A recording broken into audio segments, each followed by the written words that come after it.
En Voz Alta Relatos presenta El primer caso de Montalbano, de Andrea Camilleri. Capítulo 5.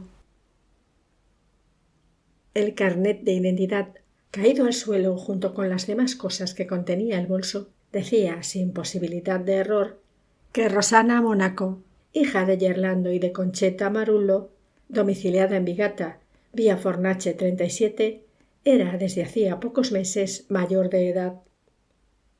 El carnet era muy nuevo, señal de que la chica se lo había sacado nada más cumplir la mayoría de edad. Ante la ley era, por tanto, plenamente responsable de sus actos. Estaba sentada en una silla delante del escritorio del comisario, con la cabeza gacha mirando al suelo y los brazos colgando, y desde hacía 2 horas no había manera de que abriese la boca. ¿Quieres decirme de quién es el revólver? ¿Lo tenías como defensa? ¿De quién querías defenderte? ¿Lo tenías para pegarle un tiro a alguien? ¿A quién querías pegarle un tiro? ¿Por qué esperabas a la entrada del tribunal? ¿Esperabas a alguien? Nada. Después de la fuerza, la agilidad, la rapidez repentinamente recuperada durante aquel silencioso forcejeo, que a Montalbano le había parecido en algunos momentos un intento de relación amorosa, la joven había regresado a aquella especie de atormentada impasibilidad que había despertado la curiosidad del comisario ya desde la primera vez que la viera.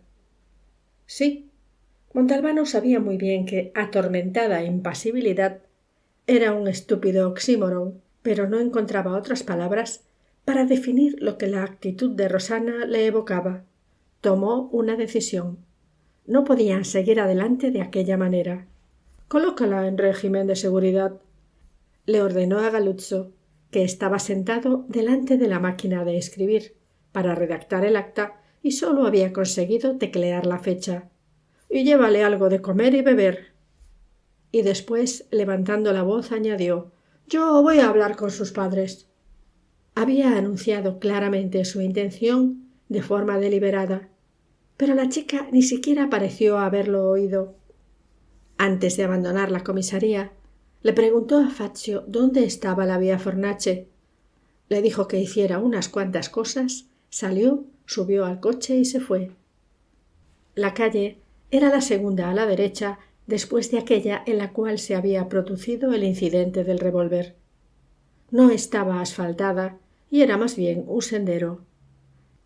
El número 37 era una casa de una sola planta, con un almacén al lado ligeramente más espacioso que una caseta de perro, pero menos ruinosa que las demás. La puerta no estaba cerrada, y a medida que se acercaba, Montalbano oyó un confuso y alterado griterío cada vez más fuerte. Desde el umbral creyó encontrarse delante de algo intermedio entre una guardería infantil y una escuela de primaria. Allí dentro había como media docena de chiquillos entre 1 y 7 años. Junto a los fogones de una cocina de leña había una mujer de edad indefinida que tenía en brazos a un recién nacido. No se veía un teléfono, no se veía un frigorífico, no se veía un televisor. Pero no se trataba de pobreza, pues los críos iban adecuadamente vestidos y del techo colgaban toda una serie de quesos y salchichones. Debía de tratarse de atraso, de una mentalidad atrincherada en la ignorancia. «¿Qué quiere?», preguntó la mujer. «Soy Montalbano, comisario de policía. ¿Está su marido?» «¿Qué quiere de mi marido?» «¿Está o no está?» «No, señor, no está. Está en el campo, trabajando con los hijos mayores». «¿Y cuándo volverá?» «Esta tarde, cuando oscurezca». «¿Usted es la señora Concheta Marullo?» «Sí, señor». «¿Tiene una hija llamada Rosana?» «Tengo esa desgracia». «Mire, hemos detenido a su hija porque...» «Me importa un carajo». «No he entendido». «Pues yo sí lo repito. Me importa un carajo. Pa mí la puede detener, metirla en la cárcel, llevarla a la horca». «¿Vive aquí, con ustedes?» «No, señor, hace 3 años la eché de casa». «¿Por qué?» «Porque es una desvergonzada». «¿Por qué dice que es una desvergonzada? ¿Qué ha hecho?» Lo que hizo, hizo. ¿Y sabe dónde vive ahora? Aquí al lado. Mi marido, que tiene buen corazón, le dio la Pucilga para dormir. Y ella está bien allí porque la Pucilga es su verdadera casa. ¿Podría verla? La Pucilga, pues claro, la puerta no está cerrada. Oiga, ¿sabe si su hija tiene algún motivo para sentir rencor contra alguien?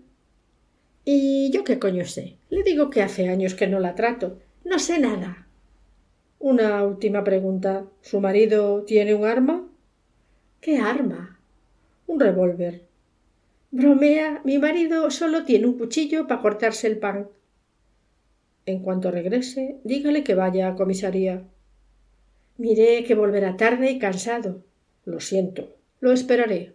Salió con un principio de dolor de cabeza. Todo el diálogo se había desarrollado a voz en grito para contrarrestar el follón que estaba armando la guardería infantil. Rosana había limpiado muy bien la pocilga y alguien había dado una mano de enlucido por las paredes. A duras penas cabían un camastro, una mesita y 2 sillas. Mirándola de otra manera, podía haber sido la celda de un convento franciscano. Para lavarse, Rosana utilizaba una palangana colocada sobre la mesita y el agua la sacaba de un pozo cercano que Montalbano había entrevisto. Una cuerda tendida de pared a pared le servía de armario y en ella había colgados 2 vestidos y un abrigo vuelto del revés. La ropa interior estaba encima de una silla. Todo de extrema pobreza, pero impecablemente limpio. Ni una sola fotografía, ni un periódico, ni un libro. Trató en vano y durante un buen rato de encontrar una carta, una nota, algo escrito. Regresó a la comisaría más perplejo que convencido. He hecho lo que usted me ha mandado, dijo Fazio en cuanto lo vio entrar, siguiéndole a su despacho. ¿Y qué? Bueno, respondió sacándose del bolsillo un trozo de papel al cual echaba de vez en cuando un vistazo. El padre, Gerlando Mónaco, hijo de Giacomo y de Elvira la Estella, nacido en Vigata el... Perdona, Fazio, lo interrumpió Montalbano, pero ¿por qué me cuentas todas esas cosas? ¿Qué cosas? Preguntó desconcertado. El padre, la madre, ¿a mí qué coño me importan? Yo te había pedido que averiguaras si el padre de Rosana carece de antecedentes penales y qué se dice de él en el pueblo, y punto.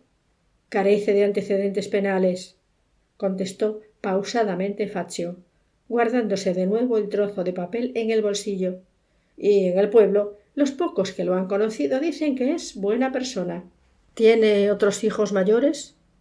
Fazio hizo ademán de volver a sacar el trozo de papel, pero fue fulminado por una severa mirada del comisario. 2, Giacomo de 21 años y Filippo de 20. Trabajan con él en el campo. Ellos también están considerados unos buenos chicos. En resumen, la única que se ha desmandado parece que es Rosana. Y le contó que la madre la tenía por una desvergonzada y que la hacían dormir en una antigua pocilga. En cualquier caso, esta noche pasará su padre por aquí e intentaremos averiguar algo más.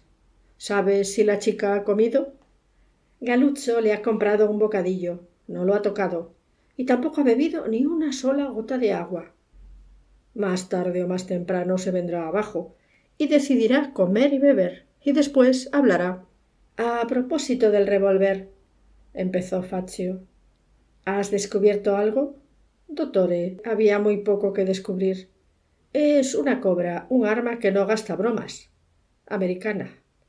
Y no solo eso, sino que el número de serie se ha borrado.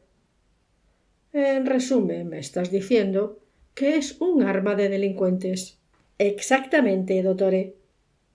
Y, por consiguiente, alguien se la dio a Rosana para que disparara contra alguien. Exactamente, dottore. Pero, ¿quién es ese alguien? ¿Quién sabe? ¿Y contra quién tenía que disparar? ¿Quién sabe? Fazio, deberías intentar averiguar todo lo que sea posible acerca de esta chica. No será fácil, dottore. Por lo que me ha parecido entender, se trata de una familia aislada del resto del pueblo. No tienen amistades, solo conocidos. Tú inténtalo de todos modos. Ah, otra cosa. manda a uno de los nuestros a decirle a la madre de la chica que le envíe una muda de ropa interior a su hija, que se la dé a su marido cuando venga para acá. Fue a mirar a través de la mirilla de la celda de seguridad. Rosana permanecía de pie con la frente apoyada contra la pared. El bocadillo estaba intacto y el vaso de agua también. Menudo problema. Llamó a Galuzzo. «Oye, ¿te ha pedido ir al cuarto de baño?» «No, dottore. He sido yo quien se lo ha preguntado a ella, pero ni siquiera me ha contestado. Dottore, en mi opinión...» «¿En tu opinión?» «En mi opinión se está haciendo de rogar». ¿De rogar? Sí, señor dottore. El cuerpo es el de una mujer. Sobre el papel es mayor de edad, pero debe de tener la cabeza de una chiquilla. ¿Una retardada? No, señor dottore, una chiquilla. Está enfadada porque usted le ha impedido hacer lo que se le había metido en la cabeza. A Montalbano se le ocurrió una idea absolutamente de locos. Déjame entrar en la celda. Después, abre la puerta del lavabo y déjala abierta. Entró en la celda. La chica seguía con la frente apoyada contra la pared. Montalbano se situó a su lado y gritó con toda la fuerza de sus pulmones, como uno de esos sargentos de la Marina de Guerra que se ven en las películas americanas. «¡Al lavabo! ¡Enseguida!». Rosana se sobresaltó y se volvió, aterrorizada. El comisario le soltó un pescozón en el cogote. La chica se acercó una mano al lugar de la nuca donde la había golpeado, al tiempo que se le llenaban los ojos de lágrimas. Se cubrió el rostro con el antebrazo, como si esperara más guantazos. Galuzzo lo había interpretado muy bien. Una chiquilla. Pero el comisario no se dejó llevar por los sentimientos. «¡Al lavabo!». Entretanto, media comisaría había corrido a ver qué estaba pasando. «¿Qué pasa? ¿Quién es?». «¡Fuera! ¡Fuera todos!», rugió Montalbano, notándose las venas del cuello a punto de estallar. «¡Y tú, espabila!». La chica se movió como una sonámbula y cruzó el umbral de la estancia. «¿Por aquí?», se apresuró a decirle Galuzzo. Rosana entró en el baño y cerró la puerta. El comisario, que jamás había estado allí, miró con expresión interrogativa a Galuzzo. «No hay peligro», dijo el agente. «No se puede bloquear desde el interior». Poco después oyeron el ruido de la cadena del agua y se abrió la puerta. Rosana pasó por delante de ellos como si no estuvieran presentes. Entró en la celda de seguridad y volvió a colocarse de cara a la pared. De cara a la pared. Un castigo. Rosana se estaba autocastigando. «Bueno, menos mal que lo ha conseguido», comentó Galuzzo. «Galú, no vayas a pensar que me pondré a armar todo este jaleo cada vez que ella tenga que ir al lavabo», replicó enfurecido Montalbano. Había esparcido sobre la mesa todo lo que había en el interior del bolso de Rosana y estaba examinándolo. Una cartera de piel de imitación que contenía, doblado varias veces, un billete de 10.000 liras y después 3 billetes de 1.000, 5 monedas de 500, 4 de 100 y una de 50. Pero dentro había una cosa que no tenía nada que ver con el dinero. Un trocito de unos 10 centímetros escasos de cinta elástica de color rosa, quizá una muestra para enseñarla en la mercería. Rosana conservaba los billetes de ida y vuelta del autobús Vigata-Montelusa. Había 6, lo cual significaba que 6 veces como mínimo había permanecido esperando a la entrada del tribunal. El carnet de identidad, un frasquito vacío de esmalte de uñas. Unos restos de líquido condensado permanecían todavía pegados a la parte interior del tapón. Y una cosa extraña, un sobre en el cual no figuraba nada escrito, con el esqueleto de una rosa cuyos pétalos habían caído en su totalidad. Sin embargo, pensándolo mejor, aquella rosa no tenía nada de extraño. Estaba en el interior de un sobre, pero habría podido estar reseca entre las páginas de un libro, donde solían colocarla casi todas las personas. Solo que Rosana, al no tener libros, había guardado dentro de un sobre aquella rosa, sin duda recuerdo de un encuentro sentimental, y la llevaba siempre consigo. En resumen, nada que estuviera fuera de lugar en el bolso de una mujer. Pero durante un instante, y solo un instante, a Montalbano le acudió a la mente un detalle, algo que hacía que aquellos objetos resultaran menos obvios. Sin embargo, no consiguió comprender qué era lo que lo había iluminado por espacio de un instante tan breve como un relámpago. Todo lo cual le produjo una sensación de incomodidad y nerviosismo. Estaba recogiendo las cosas de Rosana para guardarlas en un cajón cuando apareció el encargado de la centralita. «Perdone que lo moleste, pero hay un señor que dice ser su padre». «Muy bien, pásamelo». «Está aquí personalmente». Su padre. De pronto, con una sensación de vergüenza, recordó que no le había escrito para comunicarle el ascenso y el cambio de destino. «Hazlo pasar». Se abrazaron en el centro de la estancia, con un poco de emoción y un poco de turbación. Su padre iba, como de costumbre, muy elegantemente vestido. Como elegante era también su manera de moverse, todo lo contrario que él, a menudo un tanto desaliñado. No se veían desde hacía por lo menos 4 meses. «¿Cómo has hecho para encontrarme?» «Leí en un periódico un artículo en el que te daban una especie de bienvenida, Vigata, y puesto que tenía que pasar por aquí, he decidido venir a saludarte. Me voy enseguida». «¿Te apetece beber algo?» «No, nada, gracias». «¿Cómo estás, papá?» «No me puedo quejar. Dentro de pocos años me jubilo». «¿Qué piensas hacer después?» «Me asociaré con uno que tiene una pequeña empresa de producción de vino». «¿Y qué haces por aquí?» «Esta mañana he ido a visitar a tu madre al cementerio y a mandar limpiar la tumba. Hoy es el aniversario. ¿Lo habías olvidado?» Sí, lo había olvidado. De su madre solo conservaba un recuerdo de color, como un haz de espigas de trigo maduro. «¿Qué recuerdas de tu madre?» Montalbano vaciló un momento. «El color del cabello. Era un color precioso. Y nada más, nada de nada». «Menos mal». Montalbano lo miró sorprendido. «¿Qué quieres decir?»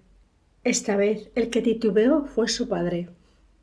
Hubo entre ella y yo incomprensiones, discusiones, peleas, todo por mi culpa. Yo no me merecía a tu madre». Montalbano se sentía incómodo. Con su padre jamás había habido confianza. «Me gustaban mucho las mujeres». El comisario no supo qué decir. «¿Te estás encargando de algo importante?», preguntó el viejo, con la visible intención de cambiar de tema. Él se lo agradeció. «No, nada importante, pero me está ocurriendo un hecho curioso». Y le contó el caso de Rosana, insistiendo sobre todo en el carácter indescifrable de la muchacha. «¿Puedo verla?» «Es que verás, papá, no sé si eso está permitido». «Bueno, ven». Lo precedió y observó en primer lugar por la mirilla. La muchacha permanecía de pie con la espalda apoyada contra la pared, mirando precisamente hacia la puerta. El comisario le cedió el sitio a su padre. Este miró largo rato y después se volvió diciendo: «Se me ha hecho tarde. ¿Me acompañas al coche?» Montalbano lo acompañó. Se abrazaron impulsivamente ya sin la menor turbación. «Vuelve pronto, papá». «Sí. Salvú, una cosa. No te fíes». «¿De quién?» «De esa muchacha. No te fíes». Montalbano lo vio alejarse mientras lo pillaba a traición un profundo arrebato de melancolía. Gerlando Mónaco, el padre, se presentó en la comisaría cuando ya se había hecho de noche, con una bolsa de plástico que contenía una muda de ropa interior para Rosana. A él tampoco se le podía adivinar la edad. Estaba consumido por el trabajo, reseco y cocido como un ladrillo al horno, pero, a diferencia de su mujer, parecía nervioso y preocupado. «¿Por qué la ha detenido, fue su primera pregunta. Llevaba un revólver. Gerlando Mónaco palideció, se tambaleó, se quedó sin respiración, buscó con una mano una silla sobre la cual se desplomó pesadamente. Virgen bendita, la ruina de mi casa es esta hija. Un revólver. ¿Y quién se lo dio? Es lo que quisiéramos saber. ¿Usted tiene alguna idea? ¿Idea? ¿Yo? No cabía duda de que su asombro era sincero. Oiga, ¿me explica por qué obligan a su hija a dormir en una pocilga? Yerlando Mónaco se puso en guardia, adoptó una expresión entre humillada y ofendida y bajó la mirada al suelo. Esas son cosas de familia que a usted no le interesan. Mírame, dijo con firmeza el comisario. Si no me dices ahora mismo lo que quiero, esta noche le harás compañía a tu hija. Muy bien. Mi mujer ya no la quiere en casa. ¿Por qué? Se dejó preñar. ¿Se quedó embarazada? ¿Quién fue? No lo sé, y mi mujer tampoco lo sabe. Mi mujer casi la mató a golpes, pero ella no quiso decir quién había sido. ¿Y vosotros no tuvisteis ninguna sospecha? Duturi miu, yo me levanto por la mañana cuando aún está oscuro y vuelvo cuando ya está oscuro. Mi mujer está siempre ocupada con los hijos más pequeños. Ella, Rosana, a los 10 años se puso a trabajar de criada. O sea, que nunca fue a la escuela. Nunca. No sabe leer ni escribir. ¿Cuál es el nombre de la familia donde presta servicio su hija? Pero qué nombre, ni qué nombre. 100 familias ha cambiado. Y hace 3 años, cuando se dejó preñar, la familia donde trabajaba como criada eran 2 viejos. ¿De qué vive Rosana? Sigue haciendo de criada cuando le sale algo, sobre todo en verano cuando vienen los forasteros. ¿Quién cuida del hijo de Rosana? Yerlando Mónaco lo miró sorprendido. ¿Qué hijo? ¿No acabas de decirme que Rosana se quedó embarazada? Ah, mi mujer la llevó a una que hacía de comadrona, pero le vino esta cosa, ¿Cómo se llama cuando uno pierde sangre? Hemorragia. Sí, señor. Parecía que se estaba muriendo, y quizás habría sido mejor que muriera. ¿Por qué la hicisteis abortar? Duturi mío, piense un poco. ¿No bastaba tener una puta por hija, que encima teníamos que tener un nieto bastardo? Cuando Yerlando Mónaco abandonó la estancia, Montalbano no consiguió levantarse.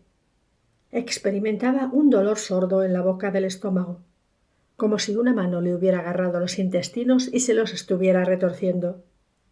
Sirvienta a los 10 años, analfabeta, probablemente violada a los 15, embarazada, golpeada, obligada a abortar de mala manera, llevada al borde de la muerte a causa de la carnicería sufrida y de nuevo criada, obligada a vivir en una antigua pocilga. Hasta la celda de seguridad debía de parecerle la habitación de un hotel de lujo.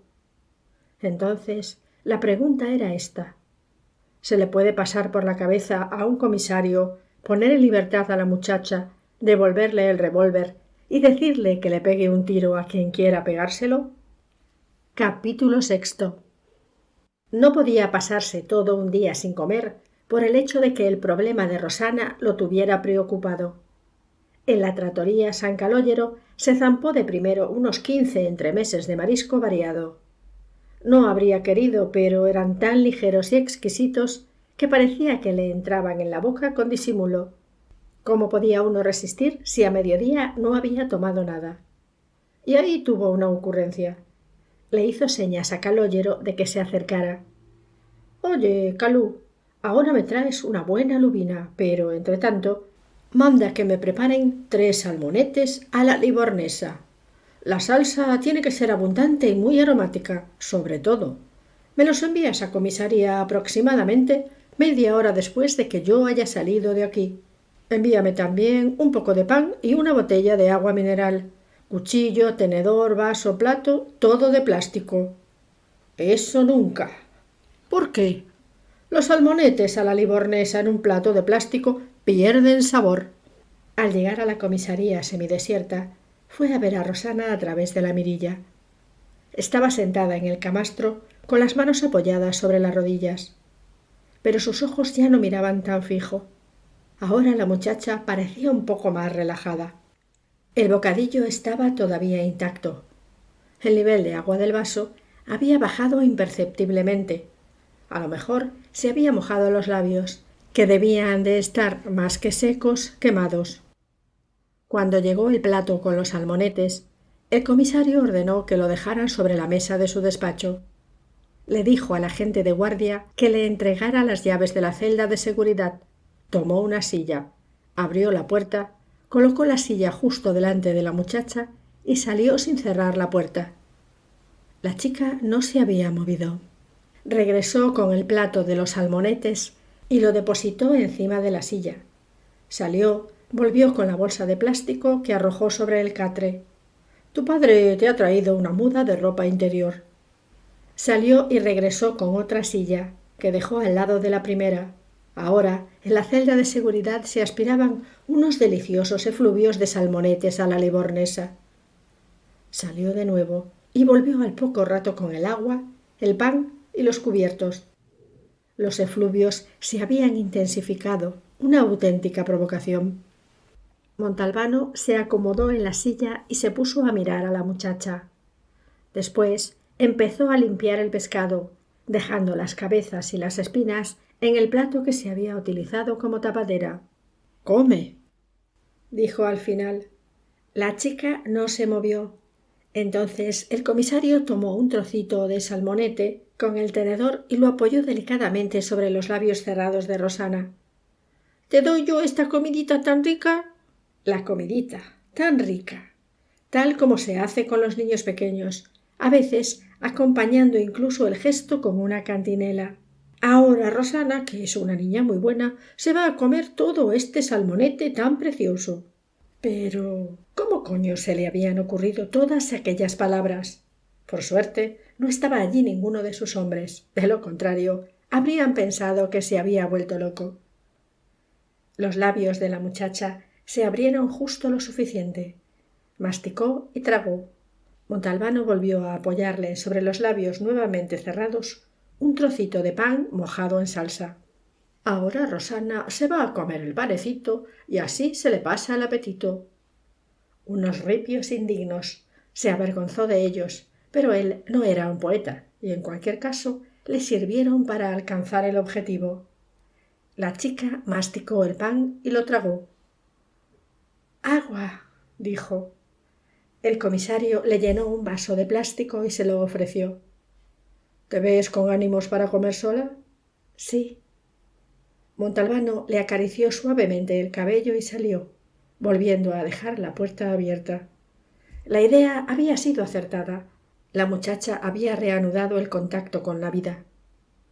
Y más tarde o más temprano, con mucha paciencia y delicadeza, decidiría explicar qué pretendía hacer con el revólver y, sobre todo, quién se lo había dado.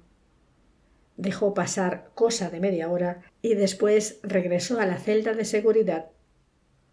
Rosana se lo había comido todo. El plato parecía recién lavado. «Utiliza la bolsa de plástico». La chica vació la bolsa de la ropa interior e introdujo en ella los platos y cubiertos.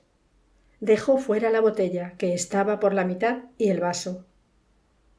«Pon también dentro el bocadillo». «¿Puedo ir al lavabo?» «Vete». Montalbano tomó la bolsa, salió de comisaría y la arrojó en un contenedor que había allí cerca. Perdió todavía un poco más de tiempo para fumarse un cigarrillo en la noche serena. Encontró a Rosana decorosamente sentada en el catre. Debía de haberse lavado a fondo. Olía a jabón. También había lavado la ropa interior y la había tendido sobre el respaldo de una de las dos sillas. Ahora su mirada era extraña, casi maliciosa. Montalbano se sentó en la silla. «Rosana es un nombre muy bonito». «Solo la primera parte». «¿Te gusta solo la primera parte de tu nombre? ¿Rosa? ¿Porque es una flor?» Recordó la rosa deshojada metida en un sobre en el interior del bolso. «No, señor, porque es un color». «¿Te gustan los colores?» «Sí, señor». «¿Por qué?» «No sé por qué. Los colores me hacen recordar las cosas». Él decidió cambiar de tema. Puede que hubiera llegado el momento adecuado. «¿Me dices de dónde sacaste el revólver?» La muchacha se cerró de golpe, levantó las rodillas a la altura de la barbilla y se rodeó las piernas con los brazos. Sus ojos volvieron a clavarse en la nada. Montalbano comprendió que había perdido solo en parte, pues había logrado establecer un primer contacto. «Buenas noches». Ella no contestó. Montalbano cogió la silla libre y la sacó. Después cerró la puerta con llave, haciendo mucho ruido a propósito. Miró a través de la mirilla y se llevó una sorpresa. De los ojos de Rosana brotaban unas gruesas lágrimas. Un llanto silencioso, sin sollozos, y precisamente por ello, mucho más desesperado. Se pasó una hora en la galería, fumando un pitillo tras otro, con el pensamiento concentrado en Rosana. Estaba a punto de irse a dormir cuando sonó el teléfono. Era Mary. «¿Qué te parece si voy el viernes a verte?» «Caray, me han convocado a Palermo». La trola le había salido espontáneamente, sin que el cerebro tuviera tiempo de impedirlo. El caso es que quería dedicarse por entero y sin distracciones a Rosana. Mary pareció sufrir una decepción. Montalbano la consoló, diciendo que, a lo mejor, la semana siguiente podría hacer una escapada a Catania. Durmió mal, se pasó la noche dando vueltas en la cama. Por la mañana acababa de cerrar el grifo de la ducha cuando por primera vez en su vida le ocurrió una cosa extraña. Tuvo la impresión de que alguien, escondido, le había hecho una fotografía con flash, un relámpago, y justo cuando estaba pensando en una frase determinada de la muchacha, «Los colores me hacen recordar las cosas», experimentó una especie de fiebre. Desnudo como estaba, se dirigió al teléfono. Eran las 7 de la mañana. «Soy Montalbano». «¿Qué hay, comisario?» La voz de Fazio sonaba preocupada. «¿Conoces a alguien en el tribunal de Montelusa?» «Sí». «En cuanto abra, tienes que estar allí. Quiero la lista de todos los jueces y los de la fiscalía. Inmediatamente. Solo nombre y apellido, tanto de lo penal como de lo civil. Como primera paliza. Y como segunda, si me he equivocado, mañana regresas allí y pides que te faciliten la lista de todos los que trabajan en el tribunal, aunque solo sea limpiando cuartos de baño». Y empezó a hacer cosas para perder el tiempo en casa. A propósito, no habría podido esperar en la comisaría a que Fazio le llevara la lista. A las 9:30 decidió llamar. «Sí, comisario, Fazio acaba de llegar». Se fue corriendo. Encontró el nombre: Emanuele Rosato, juez del Tribunal Civil. Abrió el cajón, tomó 3 cosas que había en el bolso de Rosana y se las guardó en el bolsillo. Después llamó a Fazio. «Pide que te den la llave de la celda de seguridad y ven conmigo». La chica estaba sentada en el lugar de costumbre. Se la veía tranquila y descansada. Por lo visto, el hecho de permanecer en la cárcel le sentaba bien. Los miró en un primer momento sin curiosidad, pero después debió de adivinar de inmediato por la cara del comisario que se había producido alguna novedad. Montalbano se sacó del bolsillo el frasquito de esmalte de uñas de color rosa y lo arrojó al catre. Después lanzó el trocito de cinta elástica rosa y, a continuación, la rosa seca. Fazio no entendía nada y miraba alternativamente al comisario y a la muchacha. «Los colores me hacen recordar las cosas», dijo Montalbano.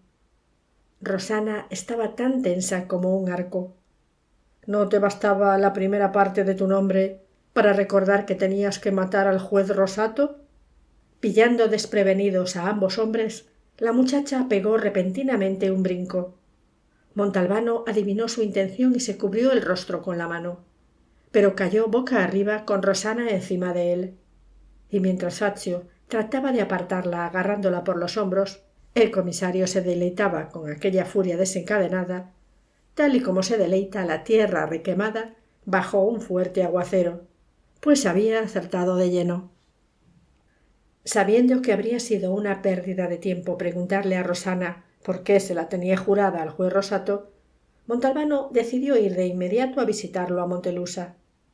Llegó al tribunal, hizo la cola de costumbre y, cuando llegó ante la presencia del encargado de la oficina de información, le preguntó: «Disculpe, ¿dónde puedo encontrar al juez Rosato?» «¿Y me lo pregunta a mí?», fue la inconcebible respuesta. Montalbano se puso repentinamente nervioso. «¿Se las quiere dar de gracioso? Soy...» «No me las quiero dar de gracioso y me importa un bledo quién sea usted. El juez Rosato me parece que es de lo civil, ¿no?» «Sí». «Pues entonces vaya a preguntarlo al Tribunal Civil». «¿Eso no está aquí?» «No está aquí». «Pues ¿dónde está?» «En el antiguo cuartel». Temió que si le preguntaba dónde estaba el viejo cuartel, el otro le contestara con aquel mismo tono impertinente y la cosa acabara a hostias. Salió y vio a un vigilante. El viejo cuartel estaba muy cerca de la estación. Se dirigió allí a pie. A través de la gigantesca puerta entraban y salían centenares de personas. Parecía una estación del metro inglés. ¿Sería posible que la mitad de aquella gente se hubiera querellado contra la otra mitad? La explicación la obtuvo leyendo las relucientes placas que había a ambos lados de la entrada. Tribunal Civil, Cuerpo Forestal del Estado, Sociedad Dante Alighieri, Oficina de Impuestos Municipales, Oficina de Reemplazo Territorial, Instituto Giosuè Carducci, Obras Benéficas Francesco Rondolino, Administración de Bienes Arqueológicos, Oficina de Protestos y un misteriosísimo reembolsos. ¿Quién reembolsaba a quién y por qué? Entró desesperando de poder reunirse alguna vez con el juez Rosato. Pero vio inmediatamente un panel en el que se indicaba que el tribunal, subiendo por la escalera A, estaba en el segundo piso. Al primero con quien se tropezó mientras subía, le preguntó dónde podría encontrar al juez. «Segunda puerta a la derecha». Se abrió paso a empujones entre la gente y se asomó al interior de la segunda puerta a la derecha, que estaba abierta. Se vio perdido. Antaño debía de haber sido el refectorio del cuartel o una sala de cualquiera sabía qué ejercicios. Gigantesca. A cada 4 o 5 pasos había una mesita cubierta de papeles y rodeada de personas que chillaban, no se sabía muy bien si eran abogados, querellantes o condenados de un círculo dantesco. Los jueces no se veían. Estaban detrás de los papeles. Lo máximo que asomaba de ellos era la mitad superior de la cabeza. Semejantes mesitas las había a cientos. ¿Qué hacer? A paso militar, puesto que estaba en un cuartel, Montalbano se dirigió a la que tenía más cerca y, levantando la voz para que se le oyera por encima de aquel griterío de mercado de pueblo, ordenó: «¡Quietos! ¡Policía!». Era lo único que podía hacer. Todos se quedaron paralizados, mirándolo y convirtiéndose de repente en una especie de grupo escultórico hiperrealista que habría podido titularse «En el Tribunal Civil». «Quiero saber dónde está el juez Rosato».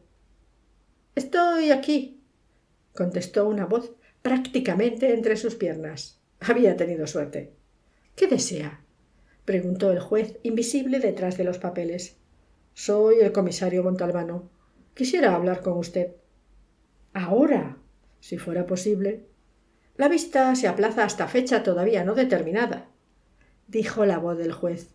Se levantó un coro de blasfemias, insultos, palabrotas y plegarias. «Llevamos 8 años así. Esto no es justicia». Pero el juez se mostró inconmovible. Abogados y clientes se alejaron completamente fuera de sí. El juez, que se había medio levantado, volvió a sentarse y, como consecuencia de ello, desapareció definitivamente de los ojos de Montalbano. «Dígame, si es tan amable». «Oiga, señor juez, no me apetece hablar con unas carpetas. ¿No podríamos ir a otro sitio?» «¿A dónde?» «A un bar de aquí cerca, quizás». «Están todos llenos de abogados. Espere, se me ha ocurrido una idea». Montalbano vio cómo las manos del juez sujetaban las carpetas, carteras, expedientes y paquetes de papeles atados con cordeles y lo colocaban todo encima de la mesita, formando una especie de barricada o trinchera. «Coja una silla y venga a sentarse conmigo aquí detrás». El comisario así lo hizo. En efecto, nadie habría podido reparar en los 2 hombres escondidos. Sus rodillas se rozaban. El juez Rosato decepcionó a Montalbano. Por el camino se había construido una historia en la cual el juez Rosato, alto, delgado, elegante, con unas cuantas hebras de plata en las sienes, fumador de larga boquilla, seductor de fotonovela, se había aprovechado 3 años atrás de su criada Rosanna, que había quedado embarazada y había decidido vengarse. Ya, pero ¿por qué esperar 3 años? El verdadero juez Rosato, no el de la fantasía del comisario, era un sexagenario desaliñado, de baja estatura, completamente calvo y con gafas de 2 dedos de grosor. Montalbano pensó que, para ganar tiempo, lo mejor que podía hacer era recurrir a la técnica del ariete, echándolo todo abajo. Hemos detenido a una muchacha que lo buscaba para matarlo. ¡Virgen Santa! ¡A mí! El juez saltó de la silla, provocando un pequeño pero ruidoso corrimiento de expedientes por el lado oeste de la trinchera. De repente estaba empapado en sudor. Temblando, se quitó las gafas empañadas. Quería hacer preguntas, pero no lo conseguía. Le temblaba la boca. No era un héroe muy adecuado para estar en aquella trinchera el juez Rosato. ¿Tiene usted hijos varones? Le preguntó el comisario. Podía ser una solución. No, dos chicas. Mi Milena vive en Sondrio. Trabaja como abogada. Juliana, en cambio, es pediatra en Turín. ¿Cuánto tiempo lleva en el tribunal de Montelusa? Prácticamente desde siempre. ¿Dónde vive? En Vigata. Me desplazo en coche. Una tal Rosana Mónaco ha trabajado alguna vez como sirvienta en su casa. Nunca, contestó de inmediato. ¿Cómo puede descartarlo sin haber? Jamás hemos tenido sirvientas. Mi mujer las aborrece sin motivo. El juez se había tranquilizado un poco, hasta el extremo de permitirse hacer una pregunta. ¿Esa Rosana Mónaco es la chica que quiere matarme? Sí. ¿Pero ha dicho por qué, Jesús Santísimo? No. Pero me conoce. No creo que lo haya visto jamás. Entonces tiene que habérselo dicho a alguien. Es lo mismo que yo pienso. ¿Pero quién? Y entonces el juez Rosato dio comienzo a una letanía, una especie de resumen de su existencia. Jamás me he peleado con nadie, jamás he tenido una discusión. Como hombre me gusta estar de acuerdo con todo el mundo. Mi esposa es una santa mujer, aparte de alguna pequeña manía. Mis hijas me quieren, mis yernos me respetan. Como juez siempre me he encargado de pequeñas causas civiles, he procurado actuar con equidad y sentido común, jamás he enviado a nadie a la cárcel, estoy a punto de jubilarme después de toda una vida de trabajo, y ahora alguien, no sé por qué, me quiere muerto. Montalbano lo dejó llorando con desconsuelo. Dottore, dijo Fazio cuando el comisario terminó de contarle su conversación con el juez. Hay novedades. La primera es que la chica, al irse usted, como ya se había desahogado, se ha tranquilizado y al preguntarle yo por qué la había tomado de esa manera con el juez Rosato, me ha dicho que el juez era un hombre malo, que había enviado a la cárcel a una persona. Rosato no ha enviado a la cárcel a nadie. Lo sé, dottore, usted acaba de decírmelo, pero alguien se lo ha hecho creer así a Rosana. El mismo que le dio el revólver. Fazio hizo una mueca. Ese es el busilis, dottore. Explícate. Mientras usted estaba en Montelusa, han llamado de jefatura. El experto en balística afirma con toda seguridad que el arma que le hemos enviado, es decir, el revólver de Rosana, no puede disparar. De apariencia letal, de hecho, es una chatarra. Pero Rosana no lo sabía. En mi opinión, sin embargo, quien le entregó el arma sí lo sabía. Recuerde que el número de serie está limado. A ver si lo entiendo, Fazio. Yo cojo a una chica, la convenzo de que mate a alguien que no tiene nada que ver, alguien elegido al azar, y deposito en su mano un revólver que no dispara. ¿Usted cree que fue la misma persona la que le encargó el homicidio y le entregó el arma? Admitámoslo un momento. ¿Por qué lo hago? ¿Para divertirme a costa de Rosana? No puede ser. Sería una broma demasiado peligrosa. ¿Para armar jaleo? ¿Mucho ruido para nada?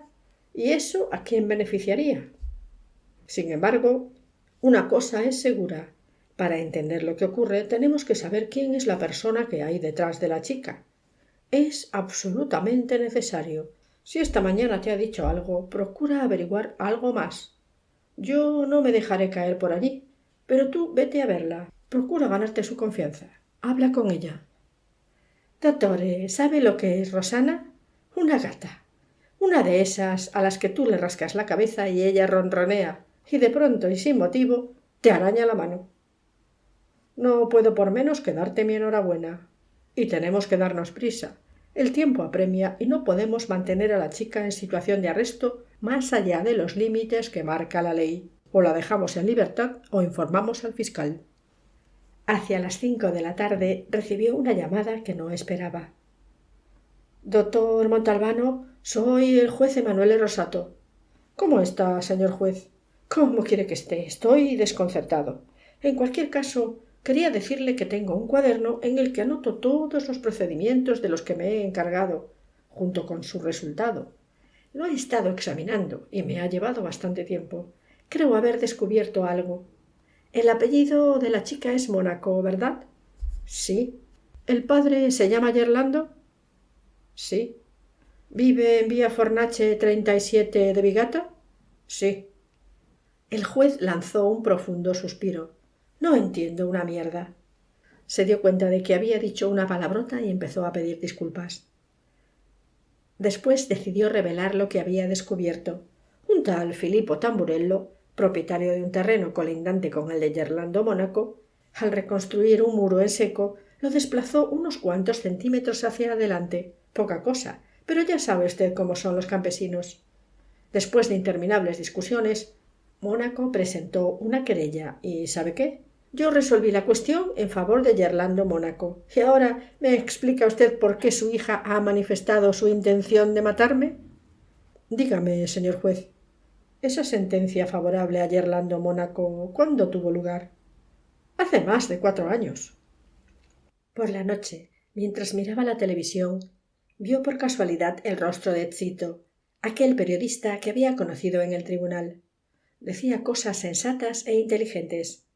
El canal se llamaba Rete Libera, y entonces se le ocurrió la idea de pedirle que le echara una mano. No perdió el tiempo. Buscó el número y en cuanto terminó el informativo lo llamó. Soy el comisario Montalbano. Quisiera hablar con el periodista Nicolò Zito. Se lo pasaron enseguida. Nos conocimos en el tribunal, comisario, dijo Zito. ¿Puedo servirle en algo? Sí, contestó Montalbano. Capítulo 7. A la mañana siguiente, que era un día de manual, dio un largo paseo por la orilla del mar, se duchó y a las 8 ya estaba en comisaría. ¿Cómo ha pasado la noche, Rosanna? Le preguntó a Galuzzo. En compañía, dottore. ¿Qué significa en compañía? ¿Ha dormido con alguien? Ha hablado, dottore, con Fazio. Ahora ella duerme en la celda de seguridad y Fazio en el cuarto de las literas. Fazio ha dejado dicho que lo despierten en cuanto usted llegue. Déjalo dormir. Ya te diré cuando tengas que despertarlo. El periodista Nicolò Zito se presentó a las 8:30 en punto. Montalbano le contó la historia de Rosanna y Zito, que era un caballo de raza, olfateó la noticia. ¿Qué puedo hacer por usted, comisario? Montalbano le mostró el carnet de identidad de la chica. ¿Usted tendría que... ¿Podemos tutearnos? Encantado. Tendrías que ampliar esta fotografía y a lo largo de este mismo día, en uno de tus telediarios, sacarla en antena. ¿Y qué digo? Que convendría que las familias en cuya casa ha trabajado Rosana Mónaco en los últimos 4 años se pusieran en contacto con nosotros con vistas a una información. Añade que les estaríamos extremadamente agradecidos y seríamos sumamente reservados. Muy bien, espero poder servirte en el informativo del mediodía. En cuanto Zito se fue, el comisario le dijo a un agente que fuese a despertar a Fazio. Este se presentó de inmediato sin haberse peinado siquiera. Dottore, la cosa se presenta complicada. Parecía turbado, no sabía cómo empezar. Mira, Fazio, dime ahora mismo eso que no sabes cómo decirme. Es el mejor camino. Dottore, a las tantas de la madrugada, después de haberse pasado toda la noche hablando, Rosana se ha puesto a llorar diciendo que ya no podía más. Perdona, y solo como aclaración, ¿por qué te has quedado con ella? Me daba pena. Muy bien, sigue. Ha sufrido una especie de crisis nerviosa. Hasta se ha desmayado. En determinado momento me ha revelado el nombre de quien le ordenó matar al juez Rosato e incluso le entregó el arma. ¿Y quién es? Su amante, dottore. Giuseppe Cusumano. ¿Y quién es? Repitió Montalbano perplejo. ¿Cómo que quién es? Dottore, pero si usted declaró acerca del incidente. De repente lo recordó, el gamberro que le había soltado un puñetazo en la cara al anciano automovilista, el adorado nietecito de don Sisino Cufaro. Ahora sí que tenían que actuar con pies de plomo. ¿Qué hacemos, dottore? ¿Tú qué habrías hecho si Rosana te hubiese facilitado un nombre cualquiera y no el del nieto de un mafioso del calibre de don Sisino Cufaro? Habría ido a buscarlo discretamente, lo habría traído aquí y le habría hecho unas cuantas preguntas. Pues, ¿por qué pierdes el tiempo? Ve a buscarlo. Espera, ¿crees oportuno que yo vaya a hablar con la muchacha? Cualquiera sabe, haga lo que usted quiera. No estaba dicho en absoluto que Rosana se mostrara tan bien dispuesta con él como se había mostrado con Fazio. Pero ahora, con el nombre de Cusumano por medio, las cosas cambiaban. Montalbano no podía permitirse el lujo de cometer el más mínimo error.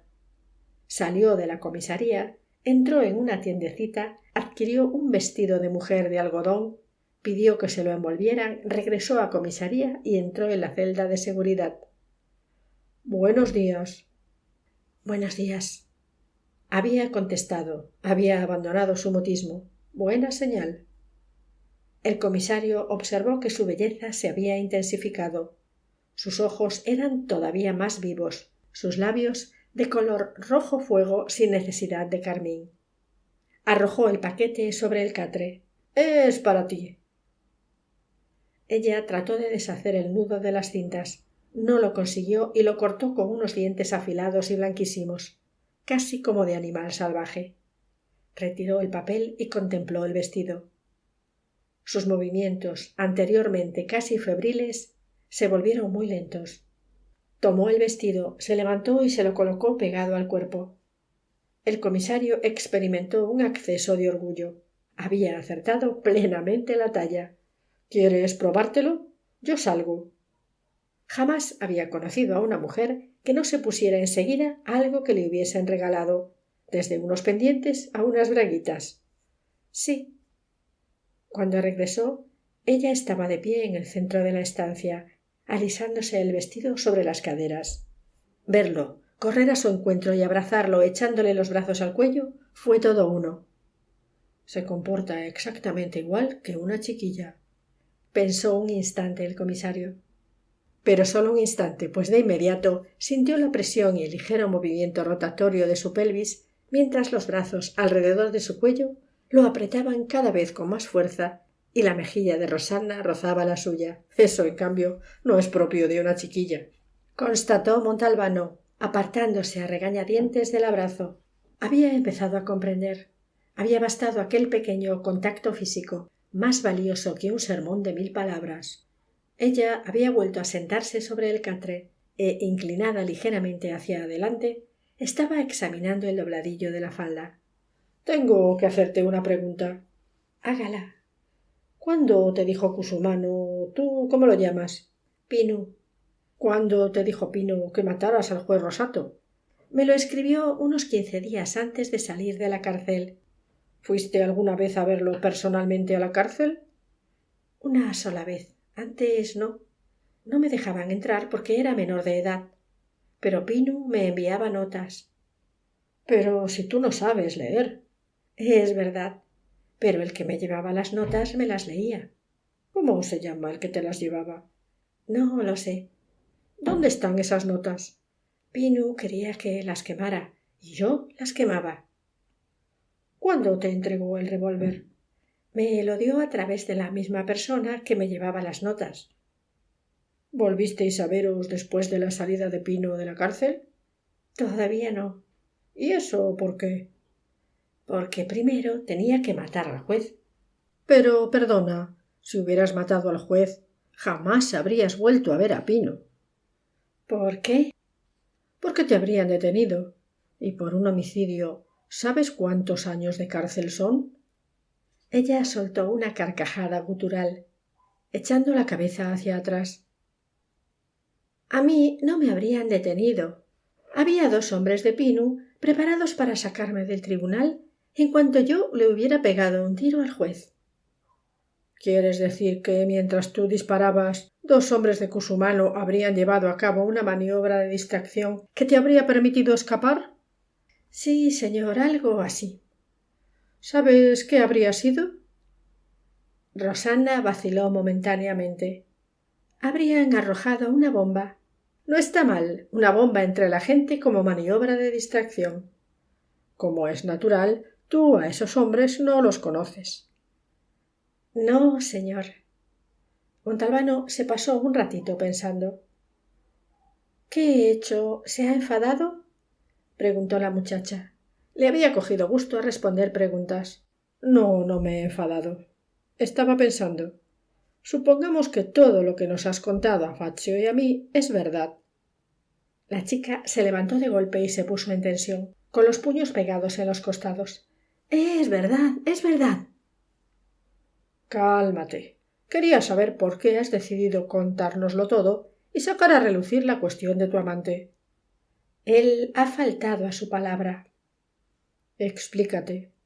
Me había dicho que si los policías me pillaban antes de disparar, yo no pasaría ni un solo día en la cárcel, que saldría enseguida y en cambio se ha olvidado de ti. Ella no contestó y sus ojos se oscurecieron intensamente. Está demasiado ocupado, dijo Montalbano. La muchacha clavó las negras llamas de sus ojos en los del comisario, pero no abrió la boca. Demasiado ocupado disfrutando de su nueva mujercita, de la que durante 3 años no ha podido disfrutar. Rosanna mantenía los puños tan apretados que se le habían vuelto de color blanco. Y a ti te ha quitado de en medio con esta chorrada del asesinato del juez Rosato. La chica ya había alcanzado el punto límite. Media palabra más y seguro que algo ocurriría. Y la prueba de que te toma por tonta es que el revólver que te dio no podía disparar. Estaba estropeado. La vio exhalar el aire, mejor dicho, la sintió, pues ella emitió un extraño ruido, idéntico al que se oye cuando alguien recibe un fuerte golpe en el vientre. No sabía que el revólver jamás habría funcionado. Y lo que tenía que ocurrir ocurrió. Pero no fue lo que se esperaba el comisario. Rosanna se levantó, se inclinó hacia adelante, cogió el dobladillo de la falda, se quitó el vestido por la cabeza, lo arrojó a los pies de Montalbano y se quedó convertida en una bellísima cuchilla de luz en braguitas y sujetador. Quédate con el vestido. De ti no quiero nada. Y empezó a acercarse a él muy despacio. Montalbano huyó literalmente hacia la puerta, salió y la cerró a su espalda. Una vez en un circo había visto hacer lo mismo a un domador con una tigresa que se había desmandado. Poco antes de que dieran las 12 del mediodía, Fazio se presentó. «Dottore, noticia segura. Giuseppe Cusumano no está en el pueblo. Vuelve esta noche a última hora o mañana por la mañana a primera hora. No le quepa la menor duda de que más tarde o más temprano lo atrapo y se lo traigo. No me cabe ninguna. Necesito que se haga una comprobación, pero no por la vía burocrática. De lo contrario, perderíamos un mes como mínimo. Si puedo. Se trata de averiguar si es verdad una cosa que me ha dicho la chica, es decir, si una semana antes de la excarcelación de Cusumano ella fue a verlo a la cárcel de Montelusa. Dottore, si efectivamente fue, tendría que constar en el registro. Voy a hacer una llamada. Al cabo de menos de 10 minutos se presentó de nuevo ante el comisario. Dentro de una hora me lo dicen. Oye, ¿tenemos televisor? ¿Aquí en la comisaría? No. Pero el bar de aquí al lado sí tiene. Si quiere, les pedimos que lo encienda. Vamos a tomarnos un café. En el bar no había lo que se dice nadie.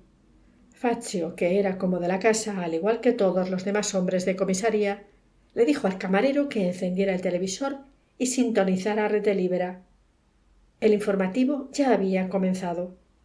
Lo de siempre: 2 atracos en bancos de la provincia, una casa de campo incendiada, un cadáver desconocido en el interior de un pozo. Después hubo una entrevista con un subsecretario que consiguió hablar durante 10 minutos sin que nadie entendiera de qué estaba hablando. Después apareció el rostro de Rosanna Mónaco y Fazio, que no sabía nada, estuvo a punto de derramar el café. La voz en off de Niccolò Zitto repitió diligentemente lo que le había dicho el comisario, es decir, que alguien de las familias que en los últimos 4 años hubieran tenido a su servicio, etcétera, etcétera. Buena idea, dijo Fazio. ¿Pero usted cree que se presentará alguien? Estoy seguro. Los que no tienen nada que ocultar lo harán, para demostrarnos lo mucho que respetan la ley. En cambio, los que tienen algo que callar fingirán no haberse enterado de nuestra invitación. Pero nosotros conseguiremos averiguar de todos modos los nombres de los que no han querido dar señales de vida, con un poquito de suerte. Antes de irse a comer, dio unas detalladas instrucciones al agente encargado de la centralita telefónica. Si alguien llamara por la cuestión de la chica, se le invitaría a ir a la comisaría a partir de las 4 de la tarde. Si alguien no pudiera hacerlo, que dejara su número de teléfono. Todavía con sabor de mar en la boca, los salmonetes eran un milagro de frescura, dio un largo paseo por el muelle hasta llegar a la altura del faro. Tenía la desagradable sensación de estar equivocándose en todo, pero no conseguía identificar dónde estaba el error. O puede que el error estribara precisamente en su manera de llevar a cabo la investigación. Se sentía como alguien que se pone a hacer el muerto en el agua y nota que una suave corriente lo está empujando. Y entonces se abandona inerte a la corriente. Cuando puso los pies en comisaría, Fazio no estaba. Como compensación, el encargado de la centralita le comunicó que habían llamado 5 personas a propósito de Rosanna Mónaco. De las 5, 4 se presentarían en comisaría a partir de las 4 con intervalos de media hora. La quinta, en cambio, Francesco Trupiano, no podía moverse a causa de la gripe, pero si quisiera, el señor comisario podía pasar por su casa a cualquier hora.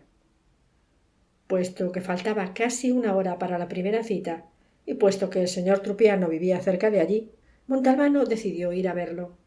Le abrió el propio Trupiano en persona, un viejo extremadamente delgado, con la cabeza cubierta por una cópola, la gorra de paño con visera típica de Sicilia, guantes de lana y una manteleta sobre los hombros. «Pase, pase». Y mientras lo decía, echó a correr como una liebre hacia otra habitación. «¡Las corrientes! ¡Cierre la puerta! ¡Las corrientes!», gritaba como si estuviera a punto de ser arrastrado por las corrientes del Golfo, las que se estudian en la escuela. Montalbano cerró y lo siguió a un salón decorado con pesados muebles de color negro, pero impecablemente limpio. El señor Trupiano se había apresurado a sentarse en un sillón colocado delante de un televisor y se había tapado las piernas con una manta. Muy cerca de sus pies había un humeante brasero encendido. El comisario empezó a sudar y casi esperó que el otro no tuviera nada que decirle. «¿Usted puede contarme algo acerca de Rosanna Mónaco?» «¿Usted qué quiere saber?» «Todo lo que usted pueda decirme. ¿Y qué puedo decirle yo?» «Yo no sé lo que usted puede decirme, señor Trupiano. Probaré a hacerle algunas preguntas. ¿Le parece bien?» «Muy bien, pero yo entro aquí de refilón». «No le entiendo». «Usted quiere saber para quién trabajó Rosanna como criada durante los últimos 4 años, ¿es así?» «Exactamente. Por consiguiente, yo solo entro en los primeros 5 meses de esos 4 años». «¿Rosanna solo trabajó 5 meses para usted hace 4 años?» «No, señor. Rosanna trabajó 1 año y 5 meses para nosotros. Pero el año usted no puede contarlo. De lo contrario, los años que le interesan se convertirían en 5. ¿Digo bien?» «¿Usted en qué trabajaba, señor Trupiano? ¿Como contable?» «Como relojero». Así se explicaba la precisión de aquel hombre. «Muy bien, hablemos solo de los 5 meses que entran dentro de los 4 años. ¿Cómo era Rosanna?» Bonita. No quiero saber cómo era físicamente, sino de carácter. ¿Qué ha pasado? ¿Ha muerto? ¿Quién? Rosana. No, está vivita y coleando. Pues entonces, ¿por qué dice era? Era. ¿Me contesta, por favor? Bueno, buen carácter. Trabajaba. No era respondona. Mi mujer, que en gloria esté, no se podía quejar. ¿Es usted viudo? Desde hace 2 años. ¿Qué horario tenía Rosana? Venía a las 8 de la mañana y se iba a las 6 de la tarde. O sea, que era esencialmente una chica estupenda. Durante 1 año y 4 meses. Montalbano, que se estaba durmiendo a causa del calor que le entraba, de solo ver a Trupiano cubierto de ropa de aquella manera, o quizá por un principio de intoxicación, a causa de las emanaciones del brasero, en un primer momento no reparó en que las cuentas no salían. Gracias, dijo, haciendo ademán de levantarse. Pero se quedó bloqueado, con las posaderas suspendidas en el aire. Disculpe, ¿cómo ha dicho? He dicho que fue una buena chica durante 1 año y 4 meses. ¿Y durante el último mes, en cambio? Preguntó, aguzando el oído y volviendo a sentarse. En cambio, durante el último mes la cosa cambió. ¿En qué sentido? En el sentido de que estaba nerviosa, respondona, llegaba tarde por la mañana y no tenía ganas de trabajar. Después, un día dejó de venir. Al cabo de algún tiempo se presentó su madre, para saber algo de su hija, pero yo no le dije nada. ¿Por qué no le dijo nada? Porque era grosera y maleducada. ¿Me puede decir lo que no le dijo a la madre de Rosana? Pues claro, hubo unas llamadas. ¿Unas llamadas que hacía usted? Yo. ¿Las hacía Rosana? No, señor, la chiquilla no las hacía, las recibía. Todos los días sobre las 5:30 de la tarde, es decir, aproximadamente media hora antes de que Rosana terminara de trabajar, la llamaban por teléfono y ella corría a cogerlo como si tuviera fuego en el culo, con todo respeto. Por eso usted no tuvo ocasión de saber quién era la... Mire, algunas veces Rosana no llegaba a tiempo y entonces contestábamos mi mujer o yo. Era la voz de un chico, siempre el mismo. ¿Jamás dio su nombre? Lo decía siempre. Decía, soy Pinu. ¡Cusumano! Gritó el comisario, sintiendo estallar en su interior una especie de marcha triunfal estilo Aída. El señor Trupiano se llevó un susto y pegó un brinco en el sillón. Virgen Santa, ¿qué ha sido eso? ¿Por qué grita? Nada, cálmese. Cálmese usted, replicó irritado el viejo. O sea, que llamaba un tal Pino Cusumano. Pero, ¿qué Cusumano? Ni qué historias. Menuda perra con ese Cusumano. Pino di Beta se llamaba. Rápidamente, la gran orquesta que sonaba en el interior de Montalbano cambió de repertorio y empezó a interpretar un requiem. ¿Seguro? Pues claro que estoy seguro. Voy a cumplir los 80, pero la cabeza todavía me funciona. Una última pregunta, señor Trupiano. ¿Usted tiene armas? ¿Blancas o de fuego? La precisión del relojero. De fuego. Un fusil de caza. Antes me gustaba la caza. El señor Corso, el primero de la lista, ha llegado hace unos 10 minutos, le advirtió el agente de guardia. ¿Está Fazio? Aún no le he visto el pelo. Llámame a Gallo. Gallo se presentó corriendo. Tú eres de Vigata, ¿verdad? Sí. ¿Conoces a un tal Pino di Beta? Gallo sonrió. Pues claro. ¿Por qué sonríes? Porque es amigo de mi hermano pequeño. Lo tengo al lado de casa. Los dos trabajan juntos en la Montecatini. Pues oye, dile que dentro de un par de horas quisiera verlo. Y ahora, que pase el señor Corso. Capítulo 8. El señor Corso era propietario de una tienda de comestibles. Rosana, por lo que le decía a su mujer, puesto que él trabajaba como una fiera en la tienda, de la mañana a la noche, era una buena chica. Siempre le había pagado las cotizaciones a la Seguridad Social. No, la mujer le había dicho que nadie llamaba a Rosana por teléfono. No, la chica no se había ido por su cuenta. Era su mujer la que le había dicho que dejara de ir, pues una sobrina suya andaba mal de dinero y ellos habían decidido ayudarla tomándola como sirvienta. No, a la sobrina no le daban ninguna paga, solo comer y dormir. No, señor, no tenían armas en casa. ¿Podía saber por qué pedían información sobre la chica? Ah, no, pues adiós muy buenas y gracias por todo. La señora Concheta Pimpigallo, de soltera curró, de 70 y tantos años y viuda del perito mercantil Arturo, antiguo contable del consorcio hortofrutícola, se presentó en compañía de su hija Sarina, de 50 y tantos años, soltera y aparentemente muda, pues en ningún momento abrió la boca. Declaró que sobre Rosana no tenía absolutamente nada que decir. Con la mano en el corazón, podía decir que alguna vez se retrasaba un poco, pero casi nada, 5 minutos como máximo. Ella se lo advertía, señalándole el reloj de pared. Un reloj suizo, mi señor comisario, de esos que ya no se fabrican. Funciona al segundo. Y le restaba 5 minutos de la paga. ¿Por qué se había ido Rosana? La chica explicó que había conocido en el mercado a la muy zorra de la señora Siracusa, la cual le había propuesto trabajar para ella a cambio de una paga más alta.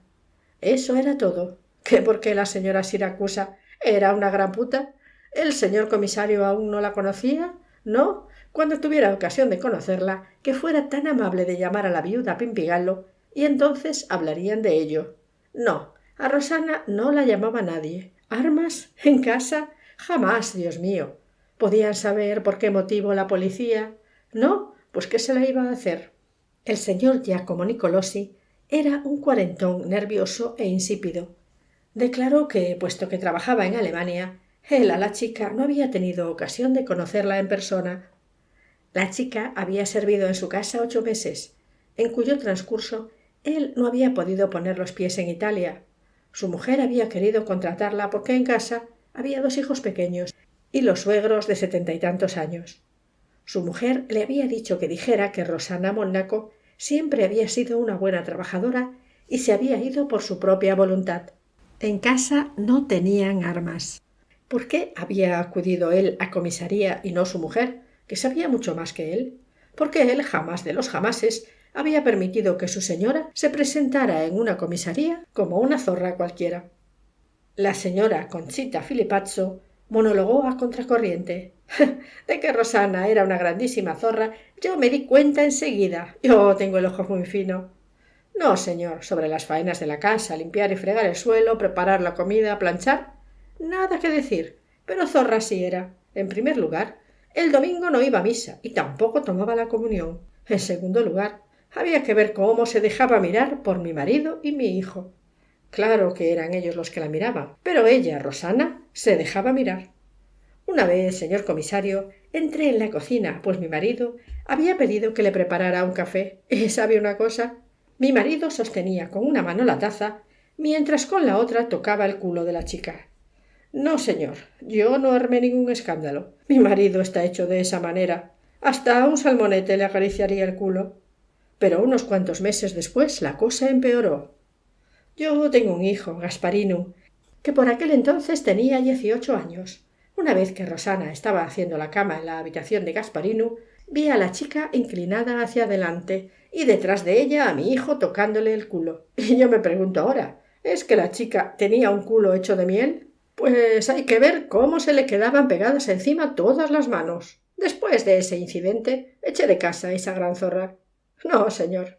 Mientras estuvo con nosotros, nadie la telefoneó. ¿Armas? ¿Pero cuáles? ¿Por qué les ha preguntado si tenían armas en casa? Preguntó Fazio, que había llegado un momento antes de que el señor Nicolosi diera comienzo a su declaración y se había quedado hasta el final. Rosana me ha dicho que Cusumano le entregó el arma a través de alguien cuyo nombre ignora. ¿Y si la cosa no hubiera sido así? ¿Y si hubiera sido ella la que robó el arma en una de las casas donde servía? ¿Y después se lo hubiera dicho a Pinu para demostrarle su disponibilidad? Esencialmente no cambia nada, pero su situación se agravaría. ¿Se han presentado todos? Falta una familia. ¿Puede explicarme cómo lo sabe? Colocando en fila las fechas. Rosana ha trabajado por orden en estos últimos 4 años. en casa de Trupiano, Filipazzo, Nicolosi, Corso y Pimpigallo.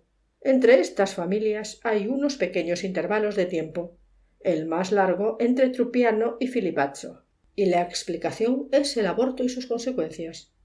Faltan los últimos 11 meses, que no están cubiertos. Pero la señora Pimpigallo ha declarado que Rosanna le dijo que se iba a trabajar a casa de la señora Siracusa, porque ésta le ofrecía una paga mejor. Sin embargo, nadie de los Siracusa se ha presentado.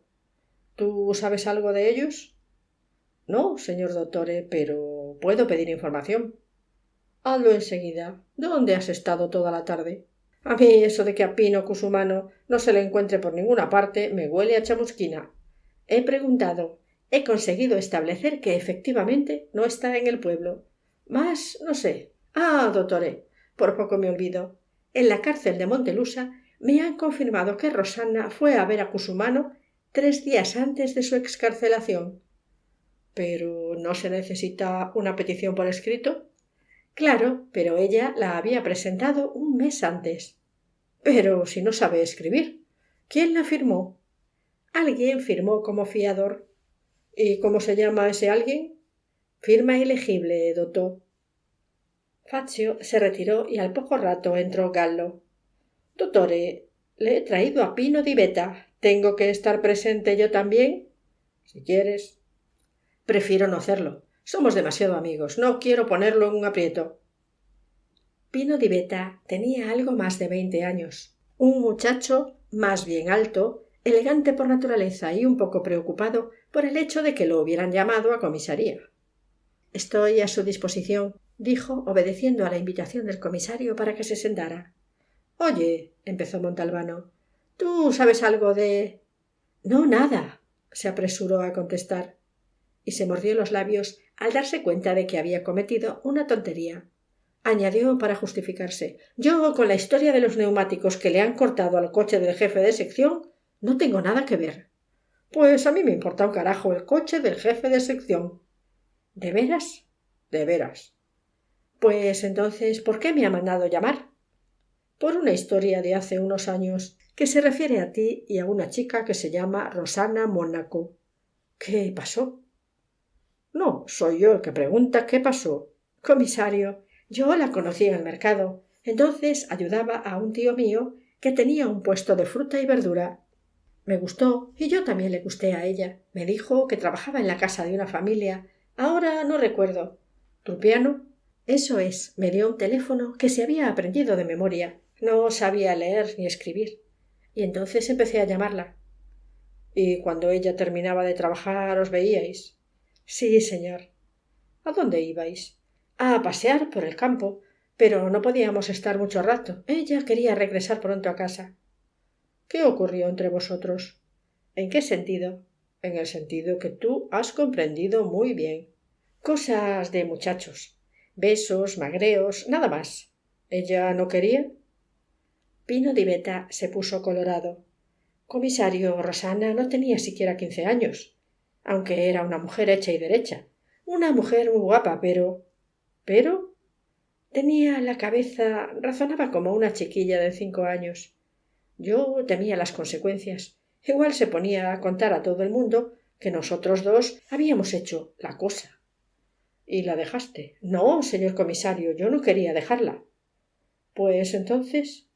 Una noche, mientras regresaba a mi casa, me pillaron a traición 2 tipos a los que no pude reconocer. Iban enmascarados. Me metieron la cabeza en un saco y me molieron a palos. Me rompieron 3 costillas y 2 dientes. Fíjese en esta cicatriz que tengo en la frente. 7 puntos me dieron. Antes de dejarme tirado en el suelo, uno me dijo: «Y olvídate de Rosanna Monaco». ¿Y tú qué hiciste?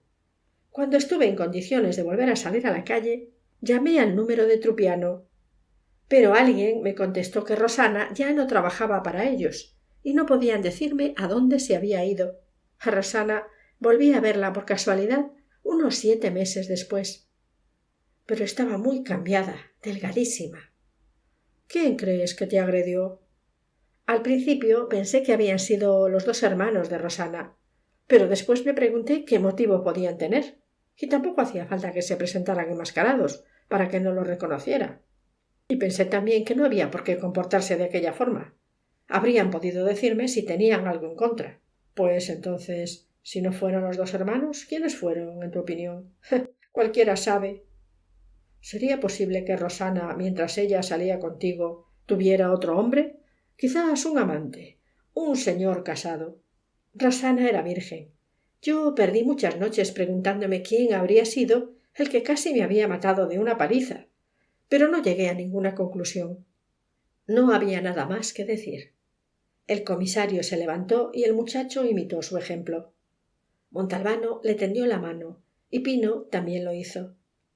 Pero cuando ambas manos se estrecharon, el comisario no soltó la presa.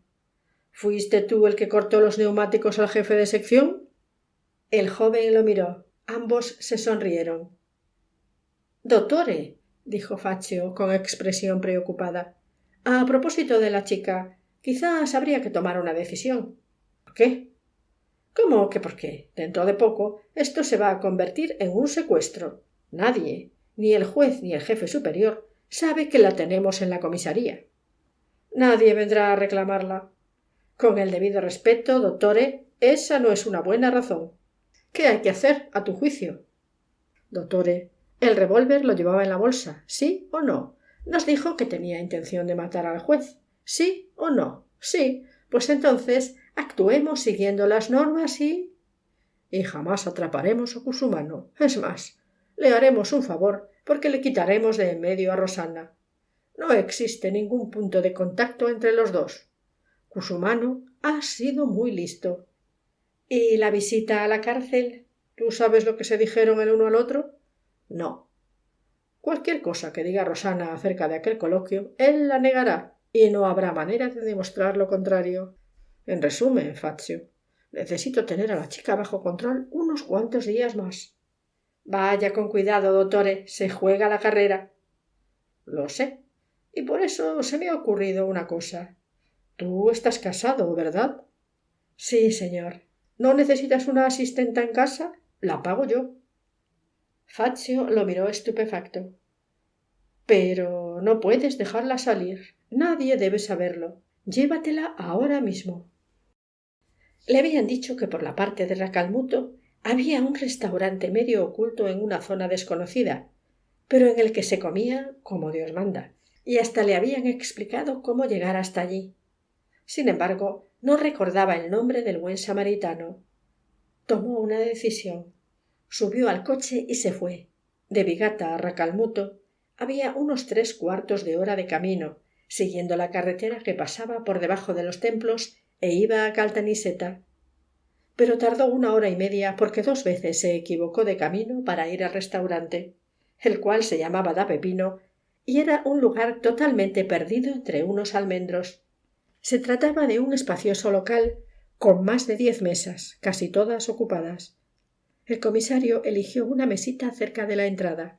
Mientras se estaba zampando el primer plato, cavatuna, una especie de macarrones con salsa de cerdo espolvoreados con queso de oveja, 2 hombres que estaban sentados cerca de él pagaron la cuenta, se levantaron y se fueron. Cuando pasaron a su lado, a Montalbano le pareció reconocer a uno de ellos. El ojo de policía es así. Fotografía y graba en el cerebro. Pero esa vez solo se le ocurrió pensar que era alguien que había visto en algún sitio.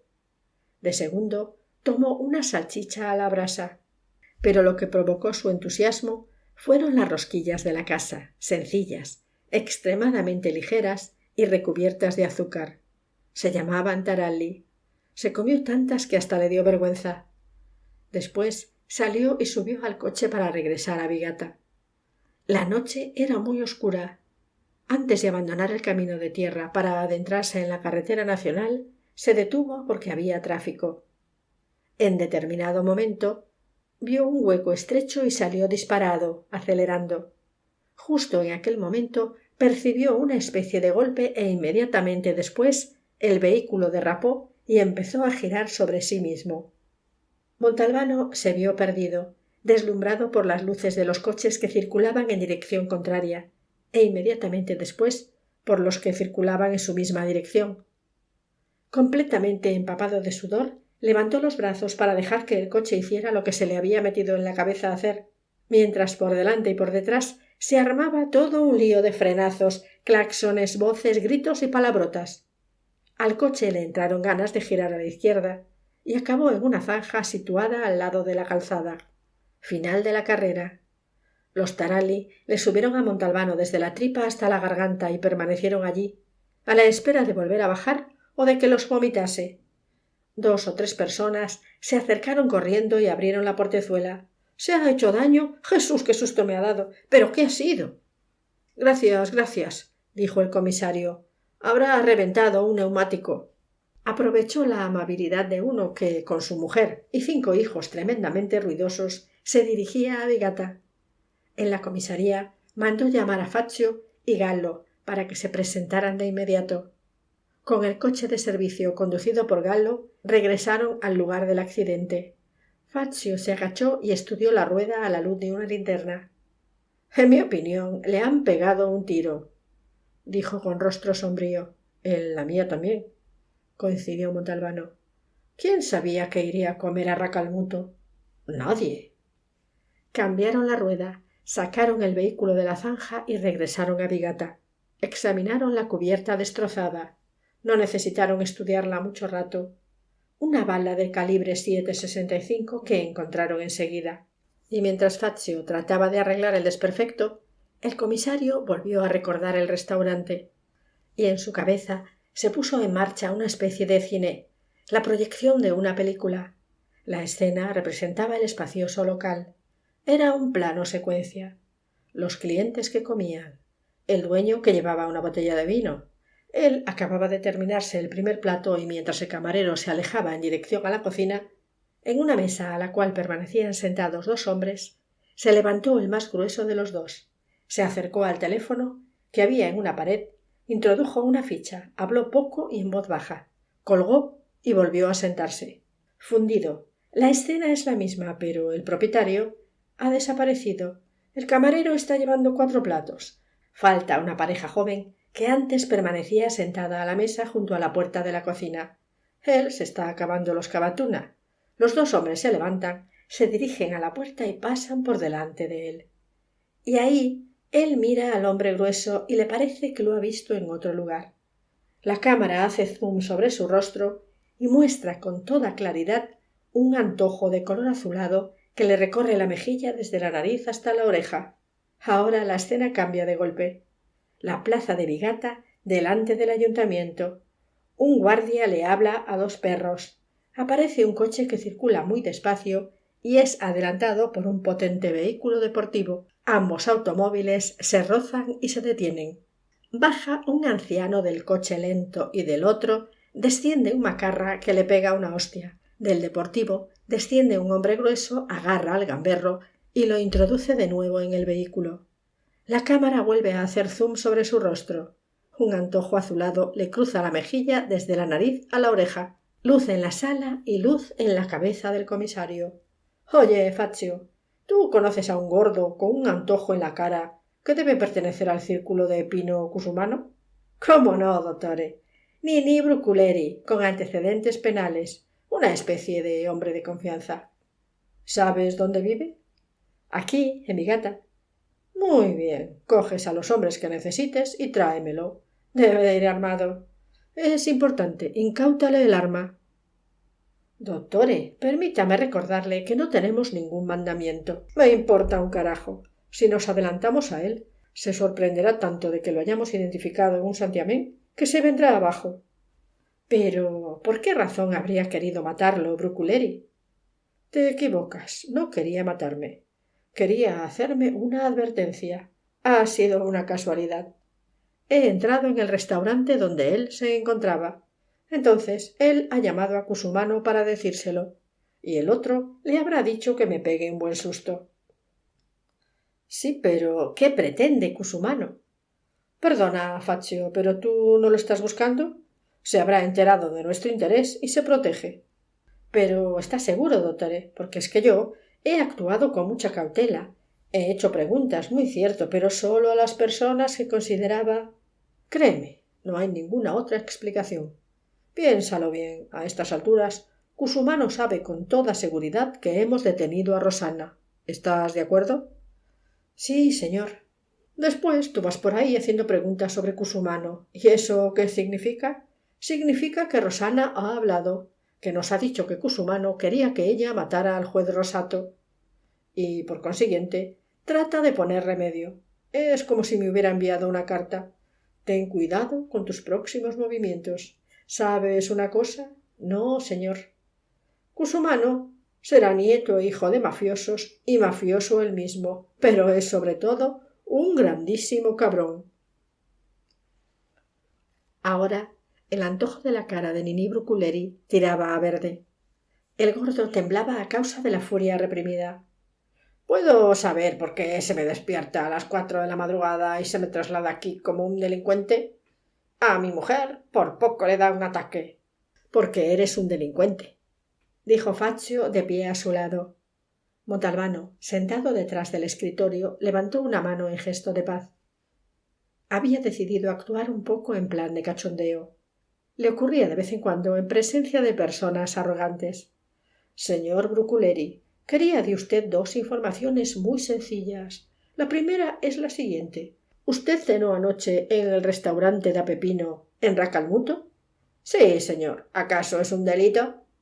No. Tanto es así que yo también estuve allí. Ah, ¿usted también estaba? El tono de voz sonaba falso. Pésimo actor, Niní Bruculeri. Pues sí, mire, quería preguntarle qué comió de primero. Todo se lo esperaba Bruculeri menos aquella pregunta. Durante un instante perdió la memoria.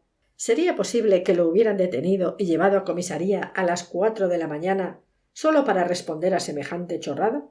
Cabatuna con salsa de cerdo. Yo también. La pregunta es la siguiente. ¿Estaban demasiado salados o no? Bruculeri empezó a sudar. ¿Qué significaba toda aquella farsa? Pero además, ¿era una farsa o era una trampa? Mejor no entrar en demasiados detalles. Yo los encontré bien. Perfecto. Le doy las gracias. La segunda es la siguiente. ¿Usted es del Inter o del Milan? Bruculeri se vio perdido. Fuera, pensó, fuera. Esto es una auténtica trampa. Tanto si contesto en un sentido como en otro, estoy jodido. No me interesa el fútbol.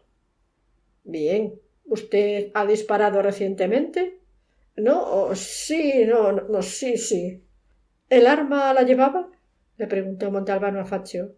Sí, señor. Una beretta del calibre 7,65. Y falta una bala en el cargador. Ah, dijo en tono neutro. Miró a Bruculeri y le preguntó: «Usted, naturalmente, tiene licencia de armas». No. A aquellas alturas, al gordo el sudor ya le estaba mojando los zapatos. Ah, dijo Montalbano, tan neutral como si fuera suiza. El proyectil que hemos recogido en la rueda lo tienes tú, ¿verdad? Sí, señor, contestó Fazio. Por la mañana envías la pistola y el proyectil a Montelusa, a la policía científica. No me encuentro muy bien, dijo Bruculeri. ¿A este lo meto en la celda de seguridad?, preguntó Fazio. Tú verás, contestó Montalbano. Fin de la segunda parte.